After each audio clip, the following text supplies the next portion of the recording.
Order, please. Before we begin the daily routine, the subject for this evening's late debate was submitted by the honourable member for Colchester, Muscatawba Valley. Be resolved that all members of this House acknowledge the recent challenges faced by farmers in this province. Be debated this evening at 6 p.m. Begin the daily routine. Presenting reading petitions. Presenting reports of committees. Table reports, regulations, and other papers. The Honourable Minister of Health. Mr. Speaker, I beg leave to table the annual report of the Nova Scotia Provincial Health Council for the year ending March 31st, 2003. The report is tabled. Statements by ministers. The Honourable Minister of Community Services. Yes, thank you, Mr. Speaker. Mr. Speaker, as everyone knows, the aftermath of Hurricane Juan left many Nova Scotians in crisis. Families receiving income assistance and people living in public housing were particularly hard hit. Mr. Speaker, staff from the Department of Community Services and Housing Authorities put their own needs aside.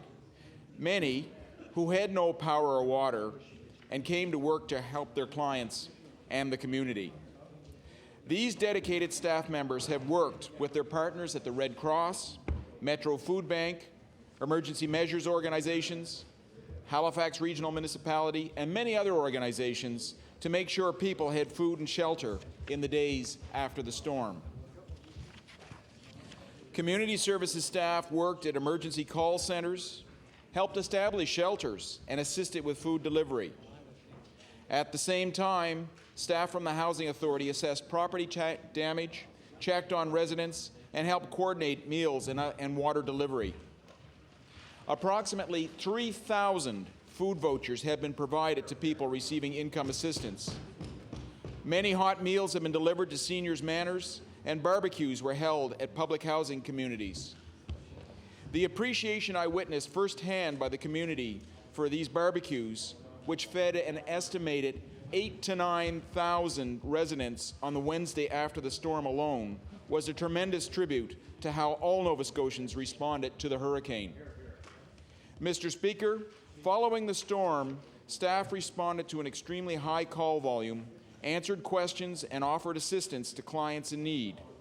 Staff worked nights and throughout the weekend, and they are still there, working extended hours to make sure longer-term needs are met. Mr. Speaker, on behalf of the staff, I would also like to extend appreciation to clients for their patience and courtesy. Thousands of inquiries were received in the days following the storm, and people showed their understanding as solutions were developed to meet their needs. While there is still a great deal that is yet to be done, staff remain dedicated to serving people with care and attention. Mr. Speaker, I ask the House to join me in recognizing the efforts of these committed staff members. Thank you, Mr. Speaker. Thank you. The honourable member for Dartmouth, Portland Valley. Thank you, Mr. Speaker. I have no hesitation in echoing the thanks from the Minister for the staff and clients of the Department of Community Services and the housing authorities for their response after Hurricane Juan. He mentions the many partners that they worked with, the staff and volunteers of the Canadian Red Cross, the Metro Food Bank, the Halifax Regional Municipality, and the Emergency Measures Organization, itself an umbrella group of 30-plus organizations in various levels of government. The government, voluntary sector, and residents have learned many lessons from Hurricane Juan, and I encourage the Minister of Community Services and his staff to review their level of preparedness and the adequacy of funding assistance. Despite the extraordinary efforts, I should say, of the staff of the Department of Community Services and the housing authorities, many low-income Nova Scotians have been severely impacted by Hurricane Juan, with no help from the provincial government, nor access to emergency funding assistance. And people have been left homeless and who cannot afford insurance are feeling that they have been left to fend for themselves. So I urge the Minister to provide leadership in dealing with these severe consequences. Thank you. Recognize the honourable member for Cape Breton West. Thank you, Mr. Speaker. Mr. Speaker, I too echo the words of the Minister in recognizing the hard work for the dedicated staff at the Department of Communities, Housing and Community Services. However, Mr. Speaker, in an attempt by the Minister to gloss over the reality of some of the problems in that department, he's chosen the staff as the opportunity to do that very issue. We know very well how hard the staff work in that department. In fact, we know how overworked they are. But that's not the issue. The issue is, Mr. Speaker, the Minister stands in his place today and tries to take credit for passing out 3,000 food vouchers this month, but what he forgot to say is they're going to claw them back out of their checks next month. I mean, that's absolutely shameful when we have staff in the department making those types of statements. Order, please. Order, please. Young Minister of Community Services on a point of order. Yes, on a point of order, Mr. Speaker, the member opposite brought that point up in a resolution that he tabled yesterday. He's making it again here today, and I just say there's absolutely no substance to that allegation. Thank you, Mr. Speaker.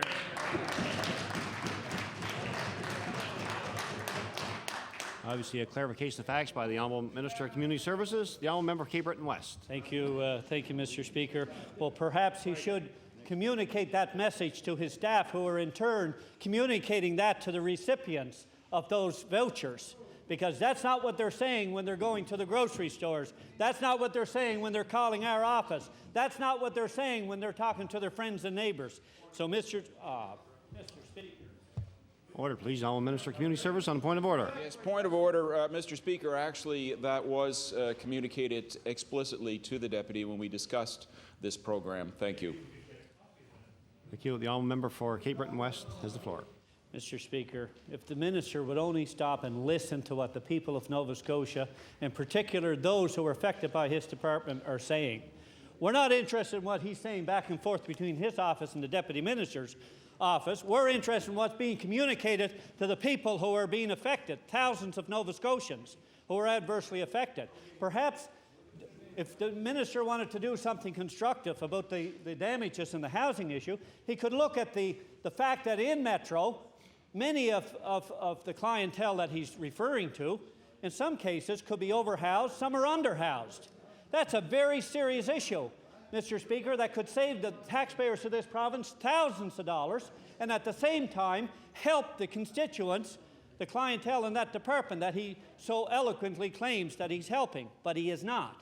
Mr. Speaker, perhaps if this government hadn't been so vain in wanting to borrow $118 million prior to the last election, much of that which went to a $155 rebate just to see if they could secure staying on that side of the House, instead of helping the people who needs it the most. Also, Mr. Speaker, what about the $11 million that was sent down by the federal government to improve housing? The Minister, by his own admission in the last budget, indicated they only spent $2 million of that. Where's the rest of it? Why isn't this Minister and this government doing something for the people who really need it? And this issue, Hurricane Juan, is a classic example of why the government is being negligent in helping the people who need it the most. Never mind with all the great comments about how wonderful things are in the department. They're doing their best, but give them the tools to do the job and help the people that should be helped. That's what we're asking, Mr. Speaker, and we want that help today, not tomorrow.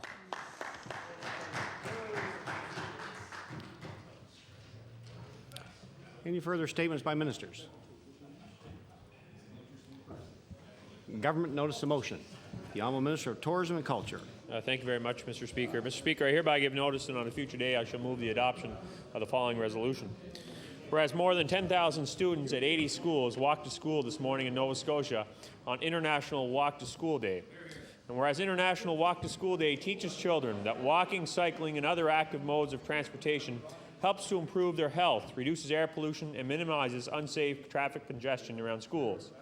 Whereas the Premier and I, along with the Minister of Service Nova Scotia Municipal Relations and the member for Sackville-Cobequid, walked with students at Sackville Centennial School, recognizes this year's poster school for their work to provide safe places for students to be active. Therefore, be it resolved that all members of this House recognize the initiative of the parents, schools, and communities who are encouraging these kids to be active. And Mr. Speaker, I request waiver of notice and passage without debate. Agreed. All those in favor say aye. Contrary-minded, nay. Motion is carried. The Honourable Minister of Education.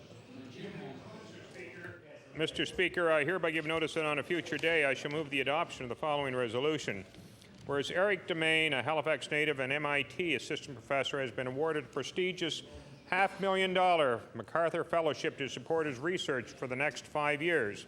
And whereas at the age of 14, Eric Demain was the youngest graduate in Dalhousie University's history, or the youngest graduate in Dalhousie University's history was the youngest professor ever hired at MIT.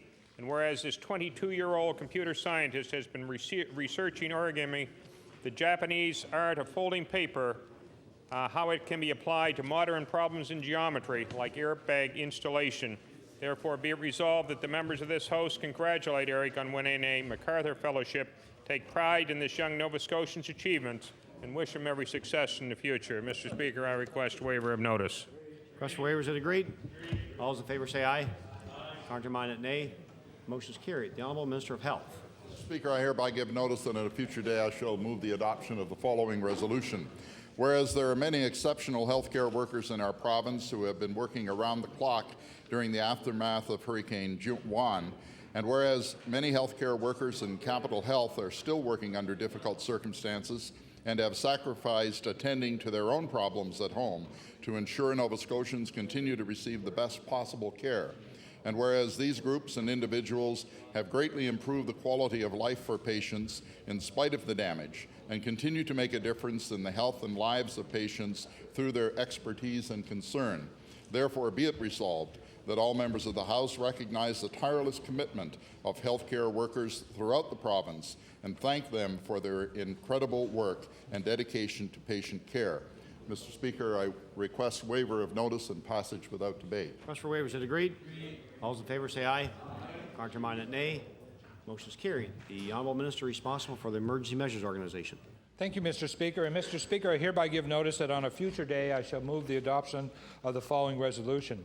Whereas 2 weeks ago, a Senate Committee on National Security named Halifax as a model municipality when it comes to emergency readiness, its capacity demonstrated firsthand last week in the wake of Hurricane Juan. And whereas the committee cited the cooperative network of emergency services, including federal, the provincial, and municipal governments in Halifax Regional RCMP, as well as the police, as a unique setup in Canada, and whereas this kind of collaborative approach is successful due to the close ties of all services involved with one another, putting them on top of other municipalities and provinces in crisis management, therefore be it resolved that all members of this House commend the coordination efforts of the province of Nova Scotia, all levels of emergency services that are involved in making Halifax Regional Municipality a model city for emergency readiness, and thank all the men and women whose dedication and dedicated their lives to ensuring citizens remain safe and secure. And Mr. Speaker, I request waiver of notice. Request for waiver is agreed. All those in favor say aye. Contrary-minded, nay. Motion is carried. The Honourable Minister of Education. Mr. Speaker, I hereby give notice that on a future day I shall move the adoption of the following resolution. Whereas Pamela Ring of Digby is Nova Scotia's recipient for 2003 of the Canada Post Literacy Award for an individual who has succeeded in overcoming social economic barriers. And whereas the annual Canada Post Literacy Awards recognize the achievements of learners, organizations, and businesses in their efforts to overcome barriers to literacy. And whereas not only has Ms. Ring upgraded her literacy skills, she is now writing children's stories and poetry. Therefore, be it resolved that the members of this House congratulate Ms. Ring on overcoming the obstacles to her education and wish her continued energy and success as she strives to become a published writer. Mr. Speaker, I request waiver of notice. Request for waiver is agreed. All those in favor say aye. Contrary-minded, nay. Motion is carried. Introduction of bills. Notice of motion. The Honourable Leader of the Official Opposition. Thank you very much, Mr. Speaker. I hereby give notice that on a future day I shall move the adoption of the following resolution. Whereas Alan Proctor, President of Local 1 Marine Workers Federation, passed away on Monday, October 6th. And whereas Alan's untimely death is a terrible loss for his wife, his children, his entire family, community, and co-workers, all of whom knew his generous spirit and commitment to a better world. Whereas in the words of his obituary, Alan was a dedicated union leader who committed his whole life to representing working people. Therefore, be it resolved that on the occasion of Alan Proctor's untimely death, this House express its deepest condolences to Kathy, Jane, and their children, Crystal, Mitchell, Mason, and Sasha, and to all of those who worked with Alan Proctor at the Halifax shipyards, in the labor movement, and in his community. And Mr. Speaker, I would request waiver and passage without debate. Request for waiver, is it agreed? All those in favor say aye. Contrary-minded, nay. Motion is carried. The honourable member for Halifax Clayton Park. Mr. Speaker, I hereby give notice that on a future day I shall move the adoption of the following resolution. Whereas Sadie Sampson passed away last week at the age of 94, and whereas Ms. Sampson was a longtime Christmas Daddy star, performing annually in the charity telethon that raises money to give children a good Christmas, and whereas about 150 people gathered in St. Mary's Basilica to pay their respects. Therefore, be it resolved that all members of this House extend their thoughts and prayers to Sadie Sampson's family and remember the valuable contribution she has made to the Christmas Daddies telethon. Mr. Speaker, I ask for waiver of notice and passage without debate. Request for waiver, is it agreed? All those in favor say aye. Contrary-minded, nay. Motion is carried. The honourable member Colchester, Musquodoboit Valley. Thank you, Mr. Speaker. I hereby give notice that on a future day I shall move the adoption of the following resolution. Whereas Hurricane Juan, on its path of destruction, tore through the Halifax County Exhibition Grounds in Middle Musquodoboit, doing considerable damage. And whereas despite the devastating effects of Juan, the Musquodoboit Valley Tourism Committee, the Middle Musquodoboit Agriculture Society, and numerous volunteers worked long and difficult hours to ensure the Rally in the Valley still proceeded on the exhibition grounds last weekend. And whereas because of this dedication and community spirit, the 4x4 truck pulls, modified lawnmower pulls, antique car shows, and pumpkin competitions still took place at the Rally in the Valley. Therefore, be it resolved that all Nova Scotia legislators recognize the dedication and heartfelt community spirit and support put forth by so many volunteers who made the Rally in the Valley such a tremendous success in light of Hurricane Juan. Mr. Speaker, I request waiver of notice. Request for waiver, is it agreed? All those in favor say aye. Contrary-minded, nay. Motion is carried. The honourable member for Halifax Needham. Thank you very much, Mr. Speaker. I hereby give notice that on a future day I shall move the adoption of the following resolution. Whereas autism spectrum disorder is a pervasive development disorder that affects all aspects of a child's development, and if not effectively treated can be a severely incapacitating lifelong disability. And whereas 20 years ago autism occurred in 1 of every 10,000 births, and now is said to occur in roughly 1 of every 250 births in Canada, causing a growing number of families to struggle emotionally and financially to meet the demands of raising an autistic child. And whereas Nova Scotia is the only province in Atlantic Canada that does not cover a treatment called applied behavioral analysis, which based on more than the 50 years of scientific research has been proven to vastly improve the lives of people with autism. Therefore, be it resolved that this House call on the government to mark Autism Month in October by entering into discussions with parents of autistic children with the goal of providing the proven treatment of ABA that can make such a difference in their children's lives. And Mr. Speakers, I seek waiver and passage without debate. Request for waiver, is it agreed? I hear a no. Notice is tabled. The honourable member for Kings West. Mr. Speaker, I hereby give notice that on a future day I shall move the adoption of the following resolution. Whereas the Annapolis Bed and Breakfast is receiving attention across North America for its African room, and whereas Carol Stewart and her daughter Jill Smith designed and decorated the room at their Berwick Inn and entered the pictures in a North American-wide contest, and whereas the Inn is now attracting many guests through unique packages that any person would enjoy. Therefore, be it resolved that all members of this House congratulate Carol Stewart and Jill Smith on the attention they are receiving for winning a North American Inns contest for its African room. Mr. Speaker, I ask for waiver of notice and passage without debate. Request for waiver, is it agreed? All those in favor say aye. Contrary-minded, nay. Motion is carried. The honourable member for Waverley, Fall River, Beaverbank. Mr. Speaker, I hereby give notice that on a future day I shall move the adoption of the following resolution. Whereas Fall River's David Kikuchi will be a member of the Canadian men's gymnastics team at the 2004 Olympic Summer Games in Athens, Greece, and whereas Kikuchi was top finisher in one competition at a dual meet in Montreal against a world-class squad from France, And whereas Canada's 9th place overall finish at the World Championships this summer was the best Canada's performance in the world since 1979, therefore be it resolved, MLAs commend the world-class performance of David Kikuchi and his Canadian teammates, wish David and the team continued success in their preparations for Greece next summer. Mr. Speaker, I request waiver of notice. Request for waivers, is it agreed? All those in favor say aye. Contrary-minded, nay. Motion is carried. The honourable member for Pictou West. Thank you, Mr. Speaker. I hereby give notice that on a future day I shall move the adoption of the following resolution.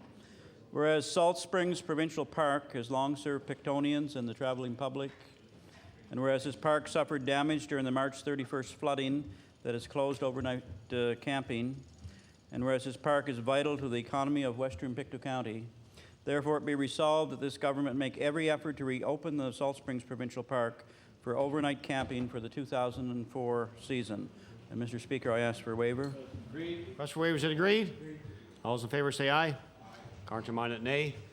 Motion is carried. The honourable member for Preston. Thank you, Mr. Speaker. Mr. Speaker, I hereby give notice on a future day I shall move the adoption of the following resolution. Whereas Marion Sanderson has been volunteering with the Lake Echo Community Office, RCMP office, since 1997 until her retirement in May of 2003. And whereas Ms. Sanderson also a representative on the Community Health Board until 2001. And whereas she has been an outstanding volunteer of the community of Lake Echo and will be sadly missed by all those who had the privilege of working with her. Therefore, it be resolved that all members of this House honor Marion Sanderson for her years of dedicated service to the community of Lake Echo and its residents. And I'd ask for waiver and passage without debate. Request for waivers, is it agreed? All those in favor say aye. Contrary-minded, nay. Motion is carried. The honourable member for Pictou East. Thank you, Mr. Speaker. I hereby give notice that on a future day I shall move the adoption of the following resolution. Whereas St. Anne's Catholic Church Cemetery Committee has recently held its annual potluck supper, and whereas the annual community gathering brings together residents from the Thorburn area to raise funds for the cemetery, and whereas such events are becoming increasingly more important as the cemetery gets older and in need of more upkeep. Therefore, be it resolved that the members of the House commend the members of the St. Anne's Catholic Church Cemetery Committee on another successful potluck supper and wish them continued success in the coming years, and I seek waiver of notice. Request for waivers, is it agreed? All those in favor say aye. Contrary-minded, nay. Motion is carried. The honourable member for Cape Breton Nova. Thank you, Mr. Speaker. I hereby give notice that on a future day I shall move the adoption of the following resolution. Whereas on Thursday, September 18, 2003, at a gala event at the Delta Sydney, 5 exceptional Cape Breton entrepreneurs were inducted in the Cape Breton Business Hall of Fame. And whereas Evelyn Moraf Davis, the owner of Moraf's Yarns and Crafts in Whitney Pier and Sydney River, was one of these inductees. And whereas Evelyn was not only honored for her business acumen, but for her service to her community in serving on various boards such as the Whitney Pier Historical Society, the Sydney Steel Museum, and serving as one of the 6 national vice presidents of the Hazo Wizzo Jewish Women's Organization dedicated to aiding orphan Jewish children. Therefore, it be resolved that members of the Legislative Assembly congratulate Evelyn Moraf Davis on her induction into Cape Breton Business Hall of Fame and wish her many continued years of wonderful service to her community. Mr. Speaker, I ask for waiver of notice and passage without debate. Waivers, is it agreed? All those in favor say aye. Contrary-minded, nay. Motion is carried. The honourable member for Glace Bay. Mr. Speaker, I hereby give notice that on a future day I shall move the adoption of the following resolution. Whereas the Ham government has yet to release any information with respect to improvements in wait times since they assumed power, and whereas the defensive response provided by the Minister of Health yesterday further illustrates that either the Minister is not concerned or government is hiding information, and whereas the cancellation of 600 surgeries last week and government delays in approval of DHA business plans will no doubt add more pressures on wait lists. Therefore, be it resolved, the Minister of Health realize that this is not an issue of politics, but one of vital importance to those currently on wait lists and an issue of concern to all Nova Scotians. Mr. Speaker, I ask for waiver of notice and passage without debate. For waiver, here several noes. Noes is tabled. The honourable member for Kings North. Mr. Speaker, I hereby give notice that on a future day I shall move the adoption of the following resolution. Whereas 20 years ago, Cameron Jess had an idea that would provide housing for many families who would otherwise not be able to afford a home, and worked with Belinda Tupper to make this concept a reality. And whereas today, the Apple Blossom Housing Cooperative Limited in North Kentville has 20 units that include 17 single-family homes and 3 duplexes worth about $1.75 million. And whereas each member buys a share when they join the co-op and has a say on decisions that affect the co-op because they have voting rights on the board of directors. Therefore, be it resolved that the members of this House join me in congratulating Apple Blossom Co-op President Adele Stevens and all the members of the co-op on their 20th anniversary and wish them much success in this important endeavor. I request waiver. Request for waiver is agreed. All those in favor say aye. Contrary-minded, nay. Motion is carried. The honourable member for Victoria the Lakes. Mr. Speaker, I hereby give notice that on a future day I shall move the adoption of the following resolution. Whereas Gordon and Catherine McKenzie are celebrating their 60th wedding anniversary on Tuesday, October the 14th, and whereas Gordon and Catherine are residents of Bulletree Centre and are true pillars of their community, and whereas they have both been active volunteers and members of Drummond Church, therefore be it resolved that all members of this House congratulate Gordon and Catherine McKenzie of Bulletree Centre on their 60th wedding anniversary. Mr. Speaker, I ask for waiver of notice and passage without debate. Request for waivers is agreed. All those in favor say aye. Contrary-minded, nay. Motion is carried. The Honourable Minister of Transportation and Public Works. Thank you, Mr. Speaker. Mr. Speaker, I hereby give notice on a future day I shall move adoption of the following resolution. Whereas the 19th annual Windsor West Hants Giant Pumpkin Festival Way Off was another huge success this past weekend in Windsor, and whereas this coming weekend an event now capturing international media attention will be held on Lake Pisiquid with the 4th annual Pumpkin Regatta Race, along with a huge fireworks display in association with the town of Windsor's 125th birthday this year.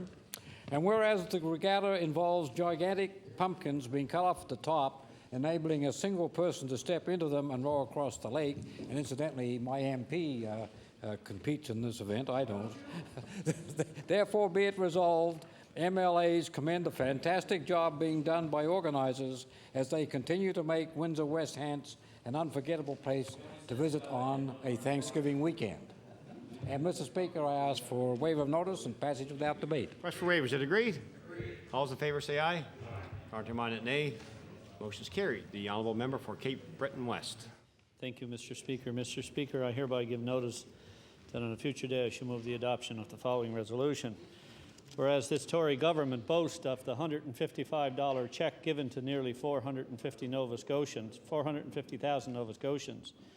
and whereas today the Minister of Community Services once again boasts that his department is providing 3,000 food vouchers for community service recipients adversely affected by Hurricane Juan. And whereas not one of these 3,000 community service recipients were considered worthy enough to receive this Tory government's $155 rebate check, therefore be it resolved, the Minister of Community Services stop patronizing community service recipients as if they were a liability to society, and instead do what should have been done as a matter of public policy, treat them as equals in society. Mr. Speaker, I'd ask for waiver of notice and passage without debate. Waiver, here and now. The Honourable Minister of Education. Mr. Speaker, I hereby give notice on a future day I shall move the adoption of the following resolution. Whereas Janet Hardy Callahan of Truro won the 4th annual Nova Scotia oyster shucking competition sponsored by the Nova Scotia Department of Agriculture and Fisheries. And whereas Janet Hardy Callahan beat 8 other competitors, both male and female, to win the Nova Scotia Championship. And whereas Janet Hardy Callahan finished 4th in the Canadian oyster shucking competition in August. Therefore, be it resolved that all members congratulate Janet Hardy Callahan on winning the 2003 Nova Scotia oyster shucking competition and wish her every success in future competitions. And, Mr. Speaker, I request waiver of notice. Request for waivers is agreed. All those in favor say aye. Contrary-minded, nay. Motion is carried.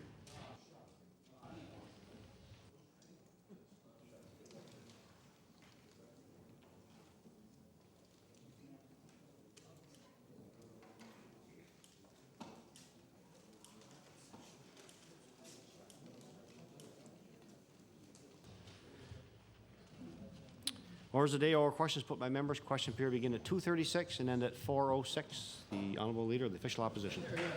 Thank you, Mr. Speaker.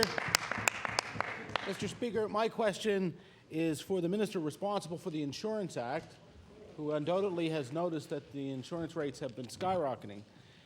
At this point, At this point, it's clearly, Mr. Speaker, at this point, it's clearly been a mistake for this government to adopt the Liberal plan for dealing with skyrocketing insurance rates. I agree. To date, every group has said they are not happy with this government's Liberal plan.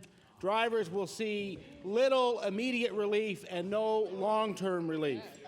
In fact, Mr. Speaker, even the president of the Minister of Finance's own constituency association says the plan is at fault.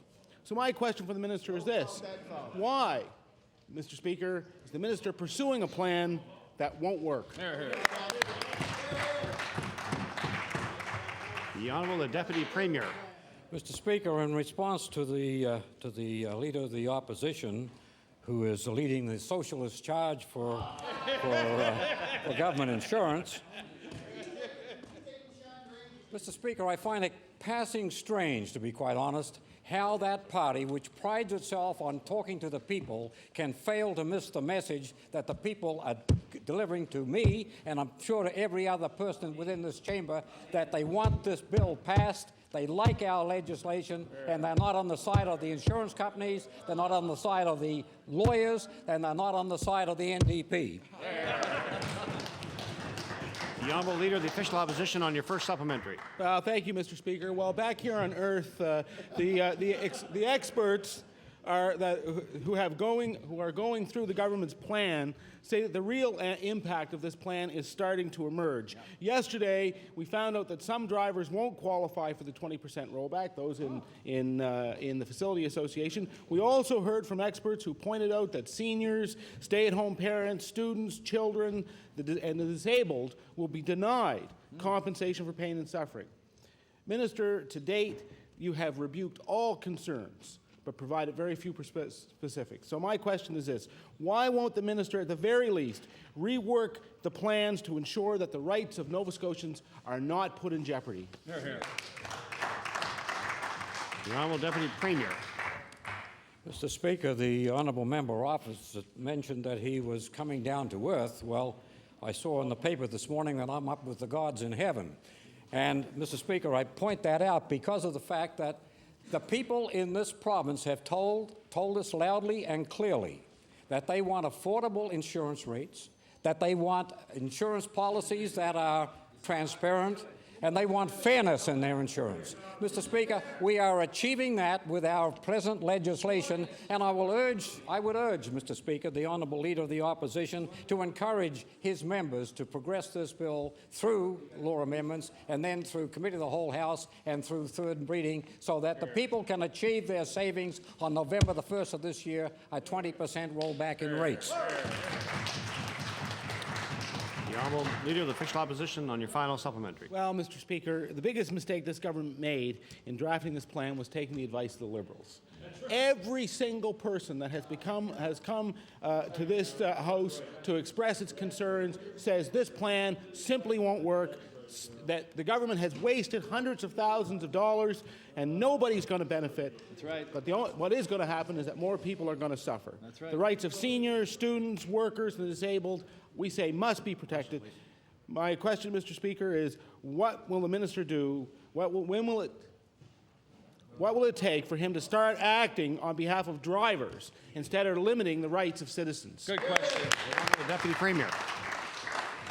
Mr. Speaker, I'm pleased to tell the Leader of the Opposition that 18 months ago, in fact almost 2 years ago now, we started the process of rectifying this problem. And Mr. Speaker, we're finally coming to the end of the road when we are going to do something for the drivers of this province, and that is roll their insurance rates back 20% in 3 weeks if these people will permit the bill to go through this House.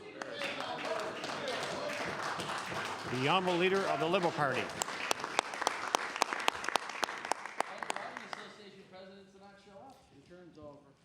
Mr. Speaker, yesterday the Minister of Finance admitted that $40 to $60 million is the amount of the new shortfall to be added to the $32 million that was announced just 3 weeks ago. That makes for a total of $72 to $92 million of shortfall that will come out of the services to seniors, patients, students, and farmers in this province. Now, the cause of this problem stems from using the wrong census information. My question is to the Premier. Mr. Premier, when did you first know about the census problem? The Honourable the Premier. Thank you very much, Mr. Speaker. The member opposite again got himself a little tangled up in his preamble. He said we used the wrong census. Mr. Speaker, there's only one census, the Canadian census. That's the one we use. The Honourable Leader of the Liberal Party on your first supplementary. Throw it in the fireplace. I'm not sure who might understand the answer to that question, Mr. Speaker. My question, Mr. Speaker, was when he first knew about the census problem. He's choosing again today. It would appear not to answer the question. Either the Chief Executive Officer of this province, Mr. Speaker, didn't know about the huge looming fiscal problems that we had, or he did know and withheld the whole story from Nova Scotians. Right. My question is for the Premier. Which was it? The Honourable the Premier. Thank you very much, Mr. Speaker. The member opposite has a selective memory. I would like to remind the member opposite as to the kind of financial information that was available to the government and the people of Nova Scotia during the last election.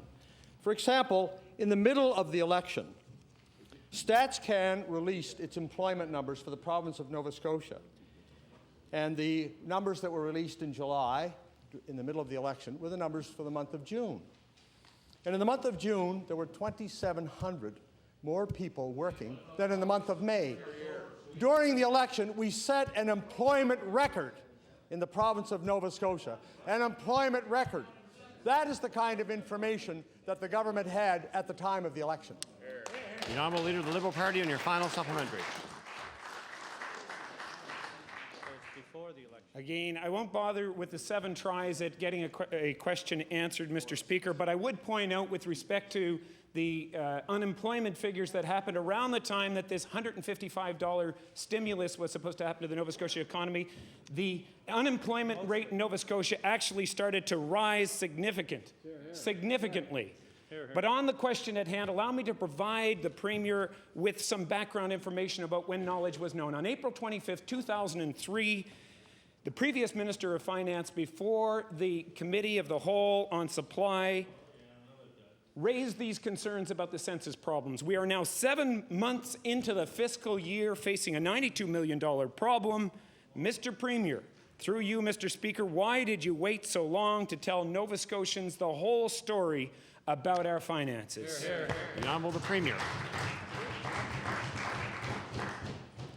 Mr. Speaker, what Nova Scotians have been hearing about this government is congratulatory or laudatory analysis of what's going on in this province.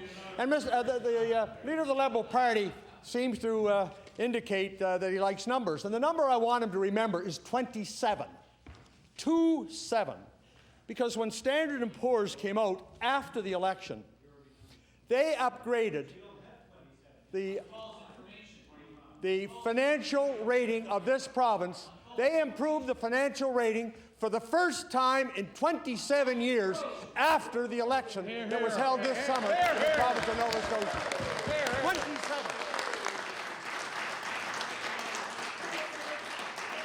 The Honourable Leader of the Official Opposition. Thank you, Mr. Speaker. With all respect to the Premier, I think the number he needs to remember is 25, which is the number on that side of the House. This government's budget situation looks bleaker and bleaker by the day. The combination of lower transfer projections and election time rebate checks is putting their balanced budget in question. This reality means that the government can do one of two things. They can either cut expenditures or they can increase their tax revenue. That's right. Or their revenues. So far, the only thing this government has done is propose to cut. Since the inception of the HST, this government has known the estimated extent of fraud being committed, which means lost revenue to this government. My question for the Premier is this: will the Premier tell the House what estimates his government have obtained about the levels of HST fraud in this province? Good question. The Honourable the Premier. Thank you very much, Mr. Speaker, and I refer that to the Minister of Finance. The Honourable Minister of Finance. Thank you very much, Mr. Speaker. And as the honourable member will know, the Federal Minister of National Revenue was in town probably, I'd say, 3 weeks to a month ago, speaking to us and to Service Nova Scotia about that very problem. They're estimating, the numbers are all over the map. They don't have a national estimate of the numbers. I don't have the numbers of what the estimate for this is. I do know the federal government have asked the provinces to share in a process to looking at these numbers. But, Mr. Speaker, I will endeavour to get a number for the honourable member. I just don't have a number. The Honourable Leader of the Official Opposition on your first supplementary. Thank you, Mr. Speaker. I'm not surprised that the minister is not able to answer the question because his government has repeatedly ignored this problem to this day. But, Mr. Speaker, it's one they should pay attention to because one of Canada's leading experts in the underground economy estimates that Nova Scotia could be losing as much as $70 million to fraud on HST every year. And if we need any reminder of the extent of this problem, let us consider the events of the last 10 days and the amount of HST to be paid into government coffers for things like renovations and repairs in commercial establishments alone. So my question is this: since the government has consistently failed to address the issue, will they commit today to establishing an enforcement unit to try and eliminate HST fraud in this province? Good question. The Honourable Minister of Finance. Thank you very much, Mr. Speaker. And as the honourable member indicate, that is an issue that we all take seriously. I know that in the Service Nova Scotia have a unit that is working on the gas tax issue, working on the fraud in that area. They're working on area in terms of tobacco fraud. But Mr. Speaker, that issue, as I indicated in talking with the national minister, we're looking for national approaches to this. It's not something that each province takes on a project by itself. This has to be a national approach, cross-border smuggling and those other things. But the honourable member raises a good point that we are giving consideration to. The Honourable Leader of the Official Opposition on your final supplementary. Thank you, Mr. Speaker. The minister misses the point that because we have a blended sales tax, it is so much more important to the provinces in the Atlantic.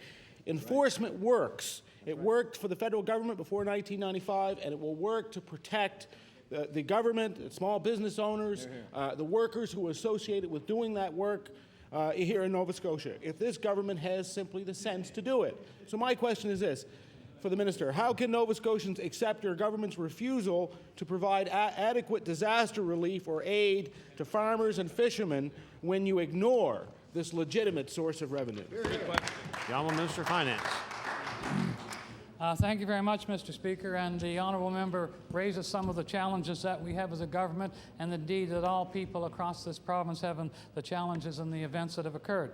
What I've indicated to the member is that we have not ignored that there are federal and provincial people working on that, and that we view it as a combined venture, not just one that we stand alone with, but the Atlantic provinces, indeed all provinces, work with the federal government to find solutions to that problem. The Honourable Leader of the Liberal Party. Thank you, Mr. Speaker. Mr. Speaker, yesterday I took a pass when the Premier made reference to the Standard & Poor's analysis that was done, I note, after August 5th and before September 19th. What they relied on, Mr. Speaker, was the same bad information that Nova Scotia voters relied on August 5th. They were duped. Standard & Poor's was duped just as the people of Nova Scotia were duped on August 5th. So we've got $92 million. $92 million in cuts will have to be made in 6 months. Mr. Speaker, $92 million in 6 months will be as painful for Nova Scotians as $184 million worth of cuts in 12 months. We're in the 7th month of this fiscal year. The question for the Premier is, when will Nova Scotians see a full plan for the coming cuts? The Honourable the Premier.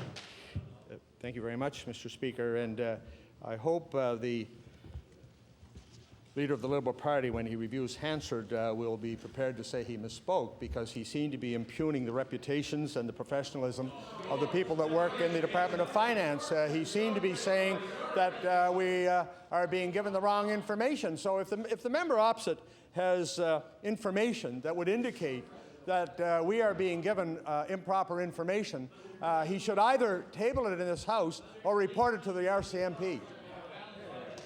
The Honourable Leader of the Liberal Party on your first supplementary. Mr. Speaker, yesterday the Premier was given 7 opportunities to provide Nova Scotians with information about what he knew before August 5th. On all 7 opportunities, he took a pass. Common sense dictates whether or not he knew information that was relevant to the voters of Nova Scotians. We have just 7 days to notify Ottawa of a possible change in the tax structure for Nova Scotians. If there is no plan at the 7-month mark to make up the $72 to $92 million in shortfall through cuts, surely the government is considering cancelling this inappropriate tax cut. The Honourable the Premier. Thank you very much, Mr. Speaker. And that's a question better dealt with by the Minister of Finance. Minister of Finance. Thank you very much, Mr. Speaker. And I think we should clarify 2 things here. The honourable member has indicated $92 million. What he's making the assumption is that the numbers that I gave to people saying if all conditions stayed if all conditions remained the same would be the issue. Order, please. It's the same information, Mr. Speaker. Order, please. The Minister of Finance has the floor. It's the same information I shared with him and the Leader of the Opposition when we sat down to go over the briefing. 3 weeks ago, we shared that with them, that the numbers were just coming in, that we weren't sure what the numbers were going to be from Ottawa, and even still, Mr. Speaker, the numbers from Ottawa are still not finalized. We will get a better indication as those come through. And that's, Mr. Speaker, is we will deal with things as we know when they are true. The Honourable Leader of the Liberal Party in your final supplementary. Mr. Speaker, the question that Nova Scotians are asking is when these shortfalls will finally appear on the books, and when will this government finally put a plan in place to provide a clear sense of where we're going over the next 6 months. So if this government, Mr. Speaker, is not going to cancel the tax cut, perhaps they're no longer committed to balancing the budget of Nova Scotia. Mr. Premier, are you committed to balancing the budget and the books of this province? The Honourable the Premier. Mr. Speaker, the member opposite must have had an opportunity over the last 4.5 years to witness how hard this government has worked to deliver a balanced budget. And ultimately, we were successful 2 years ago, and we were successful a year ago, and we were successful again this immediate past spring. That is the way in which we will continue to run the province, Mr. Speaker. The Honourable Member for Halifax Fairview. Thank you, Mr. Speaker. My question is for the Minister responsible for the Insurance Act. The Facility Association, the so-called insurer of last resort, has seen a boom in business since 1999. Many Nova Scotians were unfairly sent into the Facility Association to improve insurers' bottom lines because of things like missing one monthly payment. As we informed the House last spring, there was a 600% increase in drivers going into the Facility Association between 1999 and 2002. When the minister announced this government's so-called anti-discrimination regulations in June, he said that as a result, at least 5,000 people would be dropped from the Facility Association. So my question to the minister is a simple one. How many people have been dropped from the Facility Association since August 1st? The Honourable the Deputy Premier. Mr. Speaker, I can't deliver that number off the top of my head, but however, I will give a commitment to get it for the minister, for the member. Member for Halifax Fairview on your first supplementary. Mr. Speaker, it doesn't surprise me to know that we have better information than the minister does. My office has learned directly from the Facility Association head office in Ontario that contrary to the minister's promised drop in those insured by the Facility Association, there were many new policies written for Nova Scotia in August this year. How many, Mr. Speaker? 2,673 more policies. My question to the minister, why did the minister promise there would be 5,000 fewer people insured by the Facility Association when in fact the number grew by 2,673? The Honourable Minister of the Honourable Deputy Premier. Mr. Speaker, I would like to see those figures, but Mr. Speaker, I took the original question under advisement, and I'll deliver an answer to the member. But I would point out to the member that there are still several people in the facility, or being covered under the facility association, who simply do not know that they are no longer required to be there.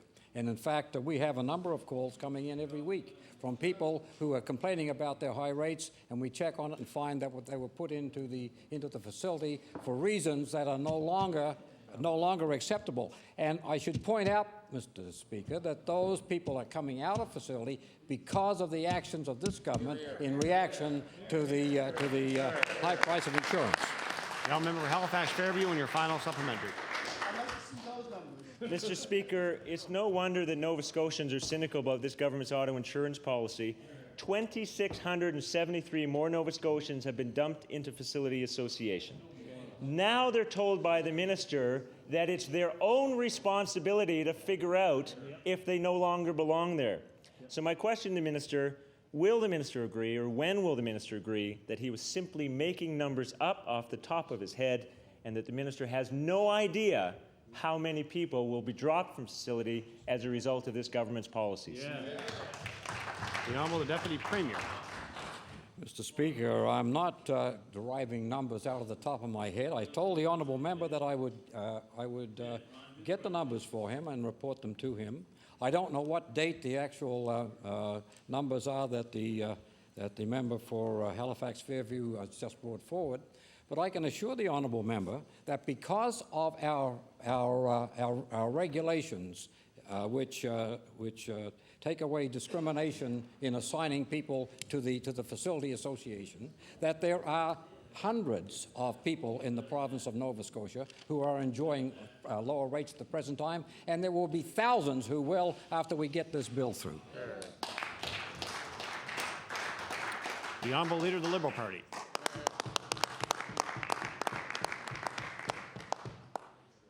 Mr. Speaker, I've asked the Premier when he first knew about the census problem, and he took a pass. I asked the Premier why did he wait to tell Nova Scotians about the fiscal problems. He took a pass. Did he have a plan? Took a pass. Will you cancel the tax cut? He took a pass. But he did seem to indicate in the last question that we had, and I put to him, in answer to the question whether or not he was committed to a balanced budget, he said yes. My question, Mr. Speaker, to the Premier is, Mr. Premier, if the books aren't balanced, will you resign? Here, here, here, here.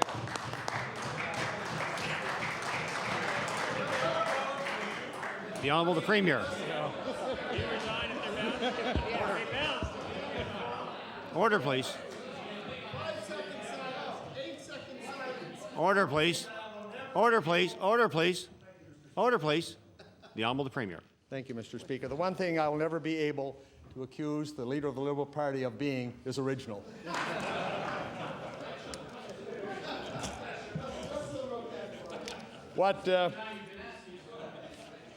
It would appear, Mr. Speaker, the only person on the continent that is critical of the fiscal management of this government is the Leader of the Liberal Party.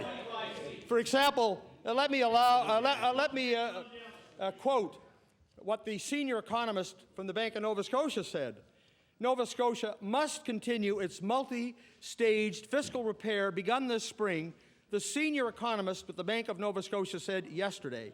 As part of a roundup of provincial economics across Canada, Mary Webb said, Nova Scotia is making the right moves. The Honourable Leader of the Liberal Party on your first supplementary. Put that in the fireplace too, John. Mr. Speaker, the question is a serious one, and it requires a serious answer.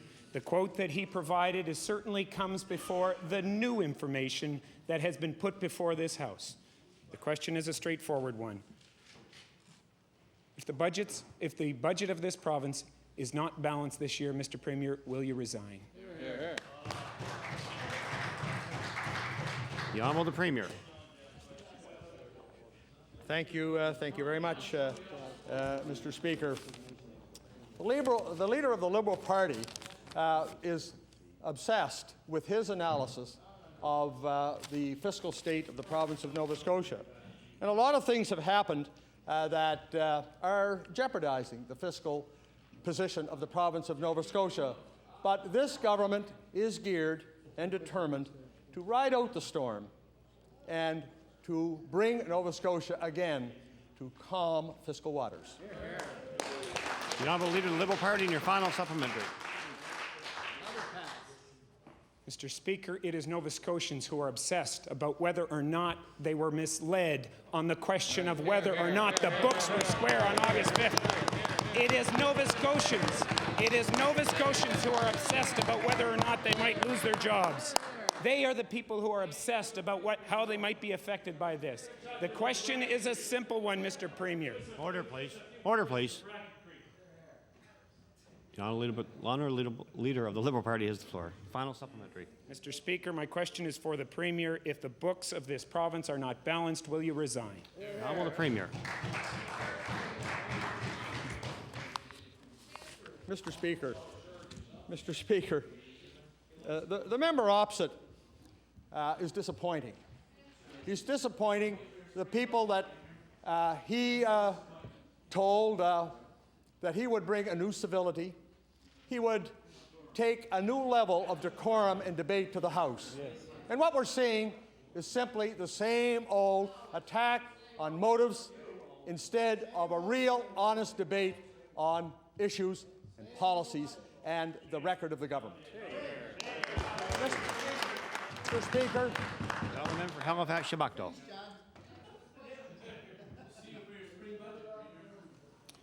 Well, speaking of storms that we have to ride out, Mr. Speaker, I have a question to the Minister responsible for emergency measures. Mr. Speaker, thousands of Nova Scotians were affected by Hurricane Juan, and thousands of Nova Scotians have questions.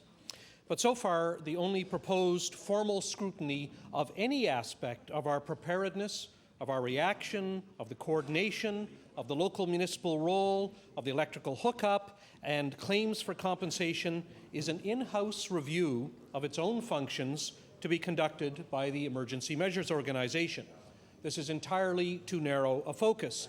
Mr. Speaker, will the Minister put before us now his thoughts on what form a public review of the entire range of Hurricane Juan issues ought to take? The Honourable Minister responsible for the Emergency Measures Organization. Thank you very much, Mr. Speaker. Now, obviously, the member forward has many thoughts on many subjects, but it is standard practice under any EMO disaster or situation to do the normal debrief. This situation, though, Mr. Speaker, offers a great opportunity as each one of those debriefs happen to learn from the circumstances from all the various organizations that participated so that we can improve the delivery. And I would ask the member opposite and remind him the motion that passed unanimously earlier in the House congratulates the province by the Senate as well as the city. Thank you. Member Halifax-Shabakto on your first supplementary. Well, Mr. Speaker, what we know is that it is crucial for public confidence that all scrutiny of all aspects of Hurricane Juan issues take place in public. But if the Minister is focused just on EMO, I can tell him that his core legislation seems to have some gaps in it. It is not clear on workers' rights to leave the workplace during a state of emergency. It is not clear on how to resolve price gouging disputes. But, Mr. Speaker, will the Minister tell us whether he has now identified gaps or weaknesses in his EMO legislation and what they are? The Honourable Minister responsible for the Emergency Measures Organization.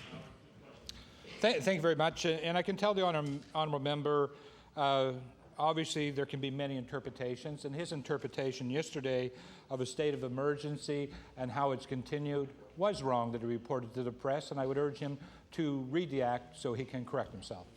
The member for Halifax-Shabakto on your final supplementary. Well, Mr. Speaker, the Minister seems to be willfully blind about his legislation. I hope that he and his government will not be willfully blind about the full range of Hurricane Juan issues. Mr. Speaker, will the Minister at least agree to hold the EMO self-assessment in public to contribute to the accountability and openness of the review process something his government claims to believe in? The Honourable Minister responsible for the Emergency Measures Organization. Thank you very much, and I would urge the honourable member to think back in his wolfish ways to yesterday at the press interview and review the papers and the television commentary where I committed yesterday that would be reporting an open public process in regard to the review. Thank you, Mr. Speaker. The honourable member for Halifax Clayton Park.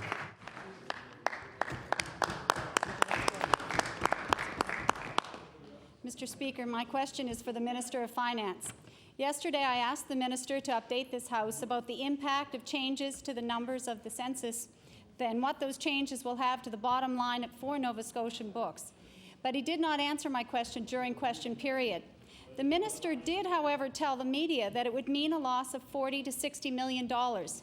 This statement was made to the media outside the chamber before question period took place.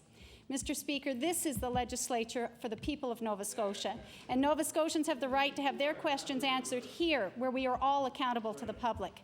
The minister's choice to provide financial details to the media and yet skirt the question in the House shows a disregard for the purpose and the work of this legislature.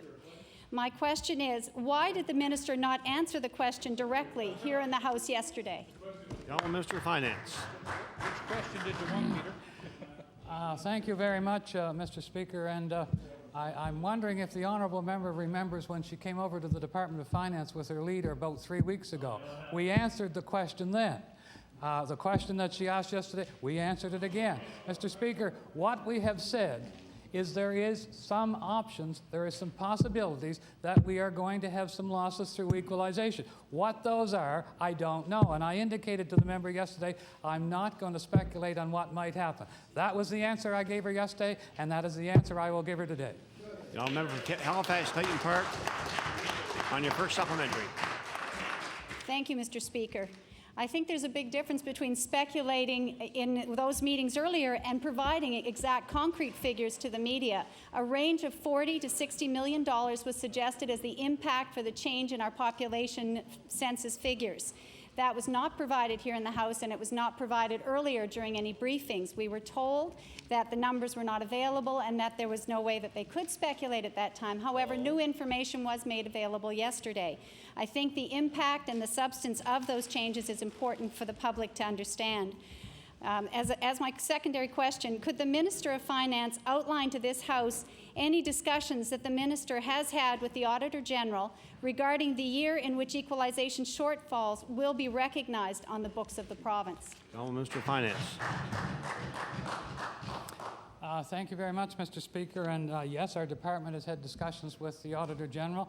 We have discussions about a whole series of events that might happen. And indeed, the issue is, when would those be booked? What's the trigger date for those actions and those things? But I would like to repeat again for the honourable member, as I said yesterday, I hope the honourable member is working with this government, as are all parties, to insist on working with Nova Scotia and Ottawa to get a fair equalization deal for this province. The honourable member for Halifax Clayton Park on your final supplementary. Thank you, Mr. Speaker. I'm sure that all members of this House are interested in the financial health of the province and will do what they can to ensure that it remains in somewhat of a healthy situation.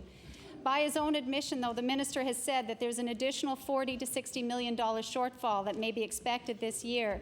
I'm interested to know again, and my question is, has the minister or his staff discussed this particular situation with the Auditor General, and what are the results? Minister of Finance. Thank you very much, Mr. Speaker. And as I indicated, the department staff has discussions with the Auditor General all the time. Indeed, the Auditor General comes in when we're doing the budgets, looks at the forecast numbers, and passes it. This issue that we are talking about equalization, and the honourable member has raised what will be the impact in this current year. Discussions with the Auditor General would be what are going to happen in previous years. Those discussions we've had, the Auditor General has not been involved in the discussion for this year because, Mr. Speaker, again I will say, I have nothing to tell the Auditor General. I don't know the details yet until Ottawa gives them to us, and then we'll be able to talk to everybody. The Honourable Leader of the Official Opposition. Thank you, Mr. Speaker. Mr. Speaker, the agricultural community is still waiting for answers about relief for spring floods, the BSE crisis, and damage from Hurricane Juan. Right. So far, the best this government has offered is existing funding with unrealistic deadlines and a toothless task force. That's not good enough for Vermeulen Farms near Shubenacadie, Mr. Speaker. Their damages from Hurricane Juan exceed $1 million, and insurance covers less than half of it. I want to ask the Minister of Agriculture, when can the Vermeulen family expect some help from your government? Good question. The Honourable Minister of Agriculture and Fisheries. I thank the member for the question, and Mr. Speaker, we're working quite diligently to try to get all the assessments done of the total cost to this province and to the federal government. We're working closely with them, and we should have a good aids package coming forward in the very near future. Thank you very much. The Honourable Leader of the Official Opposition on your final supplementary. Well, Mr. Speaker, it will have to be very soon because time and tide, as they say, wait for no one. And the snow is coming. The season is upon us. The repairs that need to be done on family farms that were devastated by this hurricane need to be done in time for winter. Over $1 million of devastation to the Vermeulen farm, and the family will have to come up with $600,000 to repair their equipment and buildings and to offset the loss of their crops. This family and other farm families in Nova Scotia are looking to this government for support in this time of very real crisis. So my question is this. I would like to ask the minister, what is the province going to do on its own, not relying on the federal government, what is it going to do on its own to help farmers? The Honourable Minister of Agriculture and Fisheries. Well, one thing that we are doing, Mr. Speaker, is that not too long ago we signed the APF, which is the Agriculture Policy Framework. The Vermeulens would be very much invited to call the 1-800 number and apply to that funding and have my department work with them very closely. Throughout the Disaster Assistance Program, I'm sure as that rolls out that we will be able to help them. Thank you very much, sir. The Honourable Leader of the Official Opposition on your final supplementary. Well, thank you, Mr. Speaker, but perhaps the government just isn't getting this. This is not just an agricultural issue. This is an issue of economic development, an issue about the impact on communities from one end of this province to the other. In the month of August alone, Vermeulen Farms spent $150,000 in the local community on goods and services, Mr. Speaker. I want to ask the Minister of Finance now, what consideration has his government given to the loss to these communities, the losses that they will face if these farms go under? Good question. The Honourable Minister of Finance. Thank you very much, Mr. Speaker. And all of the people, members of this government are concerned with whether it's the farms, the fishermen, all of the economy of this province. That's why the Minister of EMO, the Minister of Agriculture have been coming forward with these programs so we can assist people, so we can get the economy coming, so we can strengthen our economy, and that's part of the whole budget of this government. The Honourable Member for Hants East. Thank you, Mr. Speaker. My question will be for the Minister of Agriculture as well.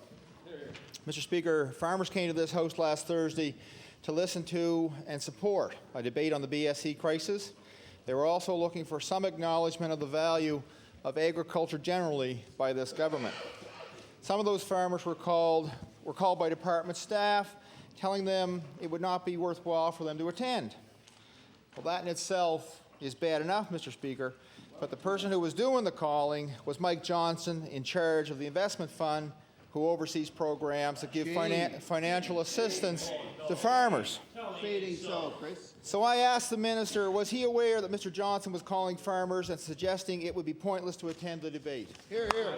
The Honourable Minister of Agriculture and Fisheries. Thank you, Mr. Speaker, and the answer is no, I did not know. The Honourable Member for Hants East on your first supplementary. Thank you, Mr. Speaker. Maybe if the minister stuck around, he might find out what's going on in his department.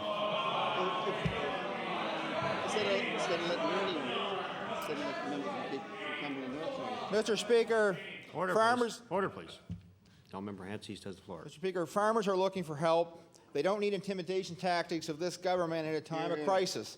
So I want to know, what is the minister going to do to reassure farmers that he has their best interests at heart? The Honourable Minister of Agriculture and Fisheries. Thank you, Mr. Speaker. I fail to understand why the member opposite is in this line of questioning. That day was the day that I got a meeting with the federal minister of Agriculture, to talk about the agriculture. Order, please. The honourable minister has the floor. To talk to the. Order, please. The honourable minister has the floor. Thank you, Mr. Speaker. The very reason why I was in Ottawa talking to the two federal ministers to try to help out our farming and our fishing communities. Beyond that, there is a very important piece that we talk about in thinking whether or not the agriculture industry is important to us. Of course it's important to us. And that's why that I'm out there doing those kinds of things. If the member opposite figured it was time to discuss and have the people in the House of that day, then that was his prerogative. We did have other members here that did take part and did a very good job of it. Yes, we're here for farmers. Thank you, Mr. Speaker. The honourable member for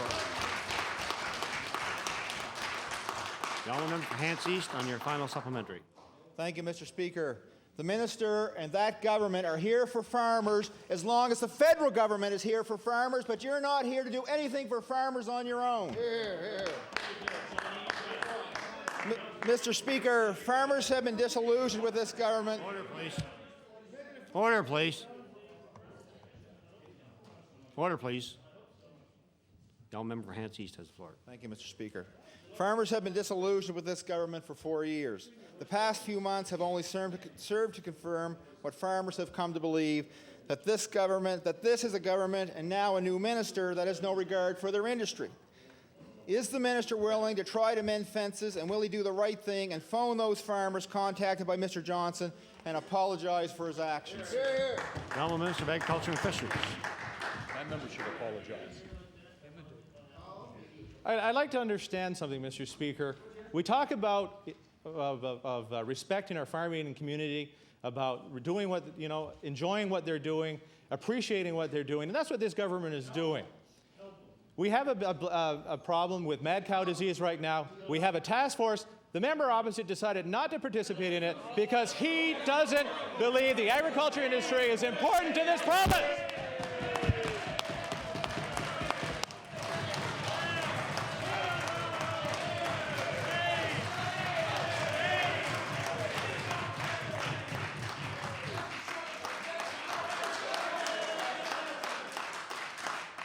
Order, please. Order, please. The honourable member for Kings West.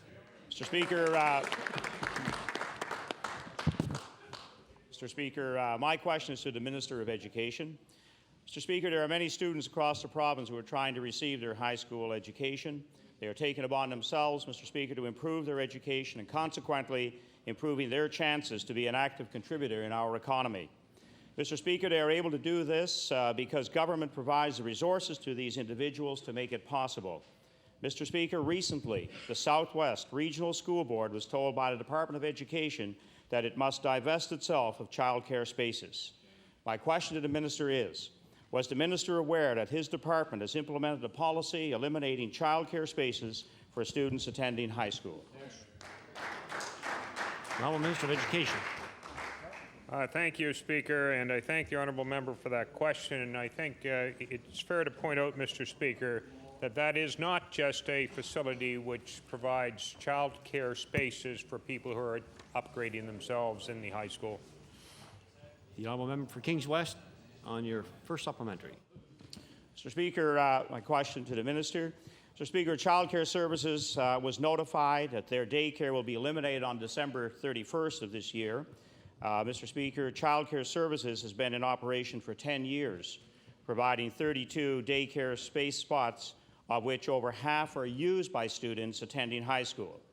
They are able to attend high school because of the resources available to them, which are now being taken away. The question to the Minister is, what do you propose to the people who are utilizing these daycare spaces do after your government removes this valuable resource? The honourable Minister of Education.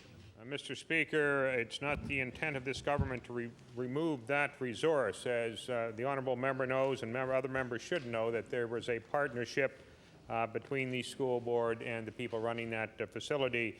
They were informed a year ago that the school board would not be continuing that partnership and they should find a new partner, and that search continues at the present time. The honourable member for Kings West on your final supplementary. Mr. Speaker, my question is to the Minister of Education. Mr. Speaker, it is unfortunate that this government is unable to afford these daycare spaces. The only reason why they can't afford those spaces must be due to the ill-fated tax scheme.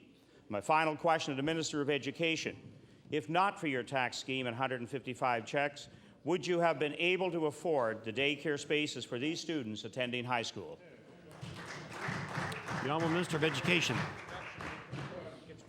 Mr. Speaker, I think the honourable member is a bit confused. The Department of Education does not fund daycare spaces. That's under the Department of Community Services, and the funded daycare spaces will remain there whether they're housed in that particular facility with that partner, or as long as they stay in that community with another partner. Those daycare spaces are not affected by this decision.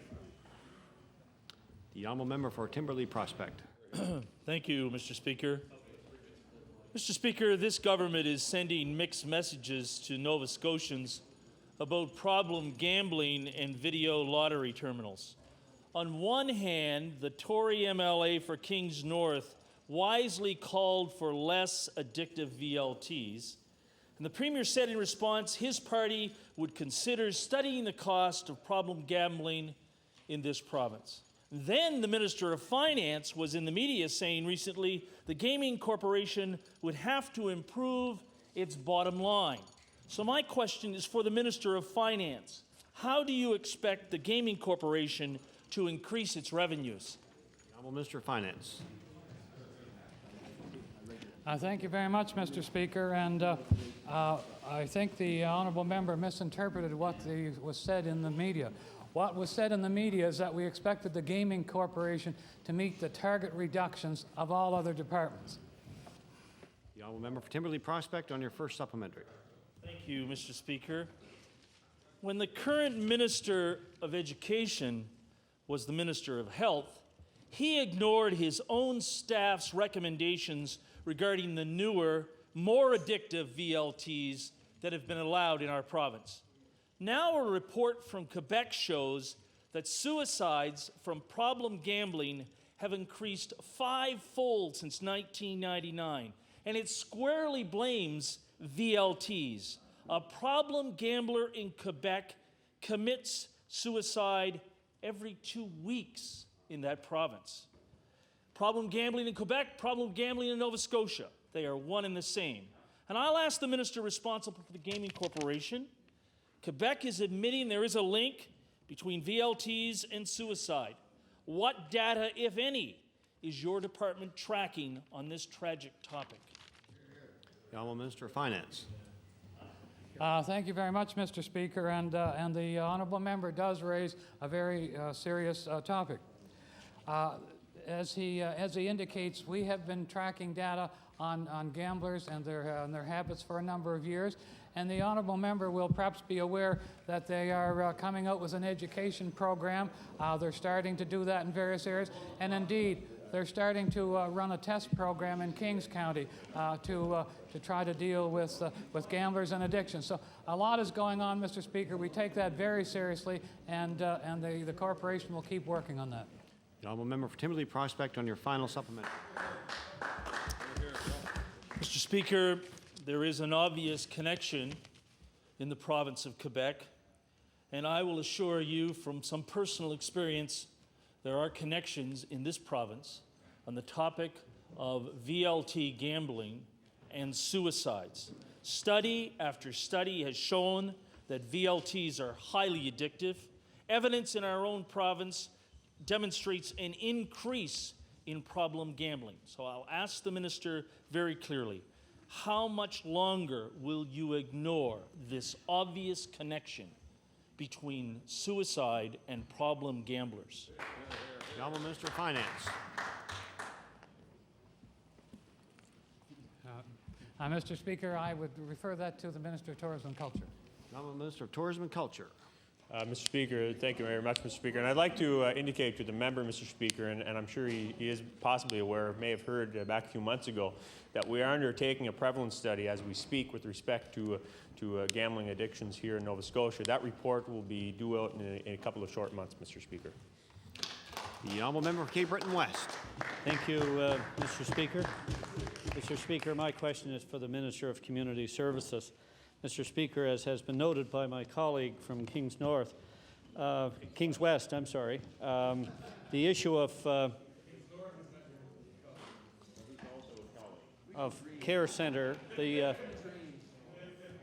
Order, please. The honourable member for Cape Breton West has the floor. Thank you, Mr. Speaker. Mr. Speaker, recently the Minister, I'm sure, learned as a result of an etiquette from the Department of Education, the Southwest Regional School Board gave notice to the child care services that the day care would close December 31st, 2003.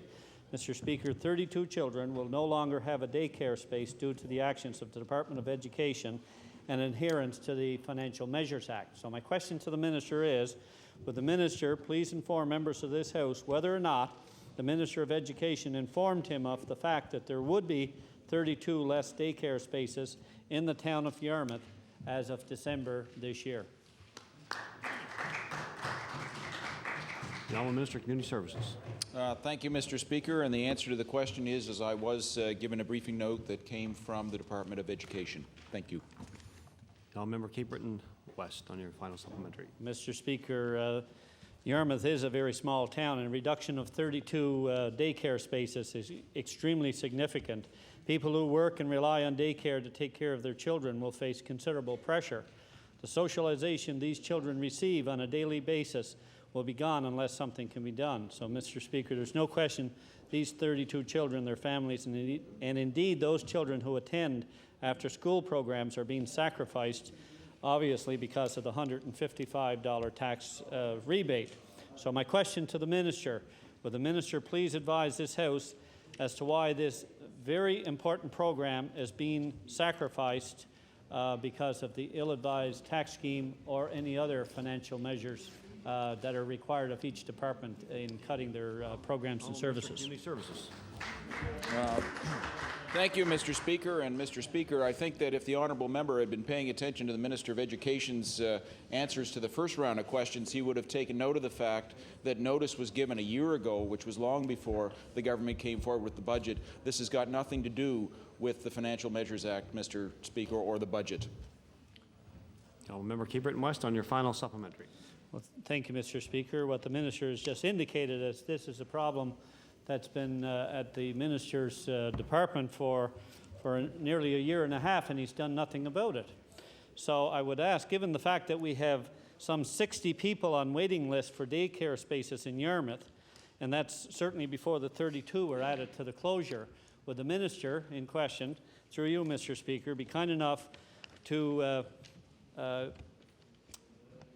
give indication as to whether he will ensure that daycare spaces will be provided as of January 2004. The Honourable Minister of Community Services. Thank you, Mr. Speaker. I thank the member opposite for the question. With regards to the portable daycare spaces, that will follow the child. Other daycare spaces that may be assigned to a particular daycare will remain in that community. The honourable member for Cole Harbour Eastern Passage. Thank you, Mr. Speaker. Mr. Speaker, my question is for the Premier. Since Hurricane Juan slammed into Nova Scotia 10 days ago, Mr. Speaker, there's been much discussion about the level of disaster financial assistance that Nova Scotians will be receiving. Nova Scotia needs assistance, and it needs it now, Mr. Speaker. No excuses, no delays. And when confronted with this question, this government seems to pass the buck either to municipal or to federal levels of government.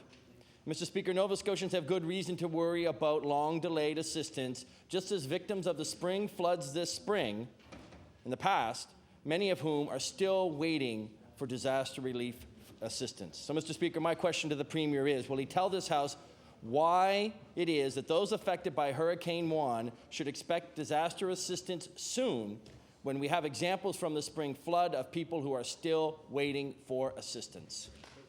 The Honourable Premier. Thank you, Mr. Speaker. One of the challenges that Hurricane Juan presents is damage that would certainly fall outside the current parameters of the disaster financial agreement that we have with Ottawa. We had verbal confirmation from Minister McCollum and Minister Thibeault and soon-to-be Prime Minister Paul Martin that they are receptive to working outside the box and providing a program that is more closely addressed to the situation as it exists today. I'll have an opportunity tomorrow to discuss this face-to-face with the Prime Minister and to very quickly orchestrate an appropriate response that I would hope would address the issue being brought to the House by the member opposite. Member Cole Harbour, Eastern Passage, on your first supplementary. You know, Mr. Speaker, there are concerns in this province given very recent examples with the spring flooding. And the Premier only has to ask residents of West Main Street in Kentville how satisfied they are with the DFA program, or they can talk to farmers in Stewiacke who've been wondering only a few weeks ago when they were going to get their disaster relief funding, Mr. Speaker. And the funny thing is, and the Premier talks about the federal government, other provinces have actually stepped in and dealt with it themselves. In Newfoundland, Badger got $1.7 million in debt relief from the government, and the provincial government also sponsored a $3 million disaster relief program themselves. So my question to the Premier is, what will this government do in concrete terms, not rhetoric, to assist these people sooner rather than later and not just wait for the federal government? The Honourable the Premier. Thank you, Mr. Speaker, and I refer that to the Minister responsible for EMO. The Honourable Minister responsible for the Emergency Measures Organization. Thank you very much, Mr. Speaker. And as the Premier has indicated, this province has already indicated that our disaster program is available and will be provided to the citizens of Nova Scotia.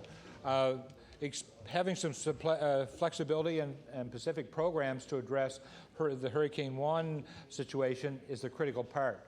That agreement we have with the federal government needs to be expanded to include those situations, and I'm extremely hopeful that those discussions between the Premier, myself, and those other federal ministers will produce that.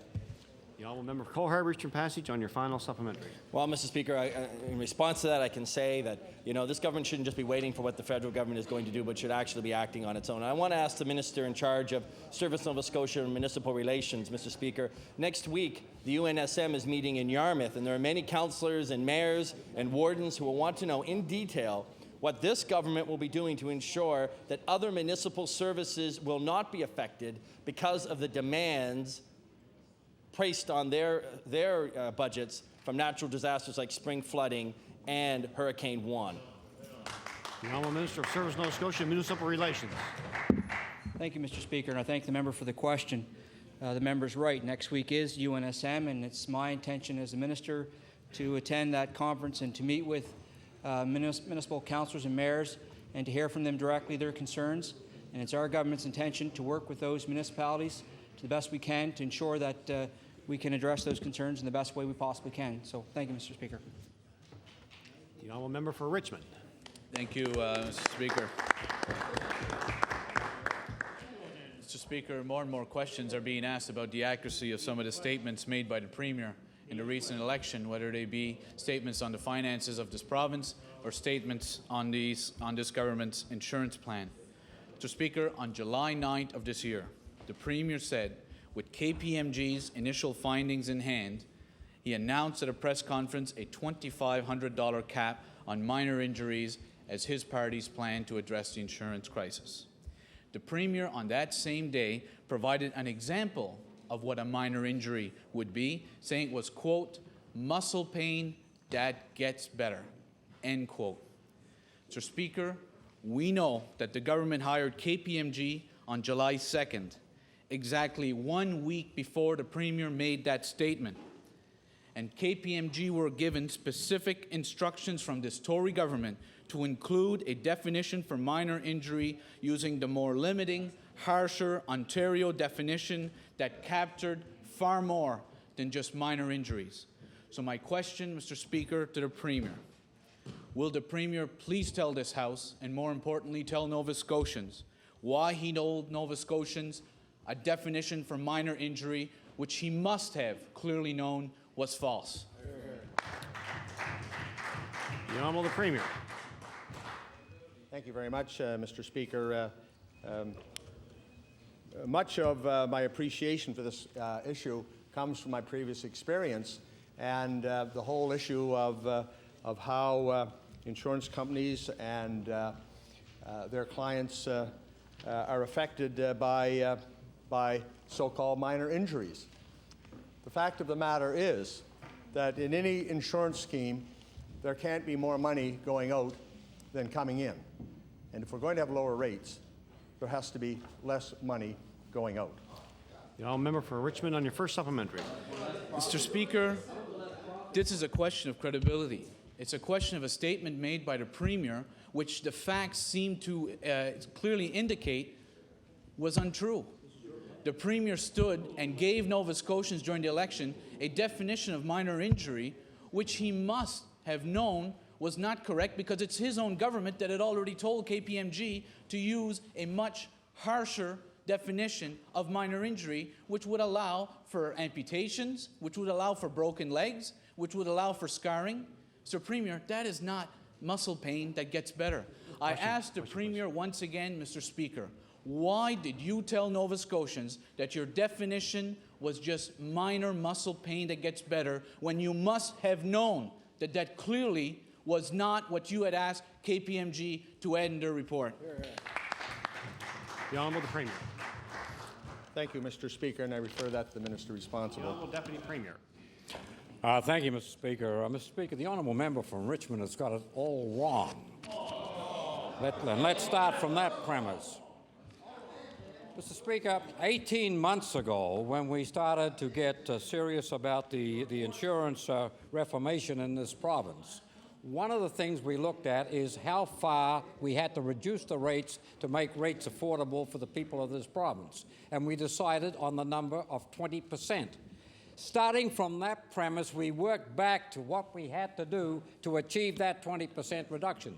Because, Mr. Speaker, we made a commitment to the people of this province that we would come forward with a plan that would give Nova Scotians affordable insurance, insurance policies that they could understand, fair policies, and, Mr. Speaker, we would institute it as soon as we got the legislation through the House. And, Mr. Speaker, that's exactly what we've done. And I thank you very much for bringing this to the attention of the people of Nova Scotia. The Honourable Member for Richmond on your final supplementary.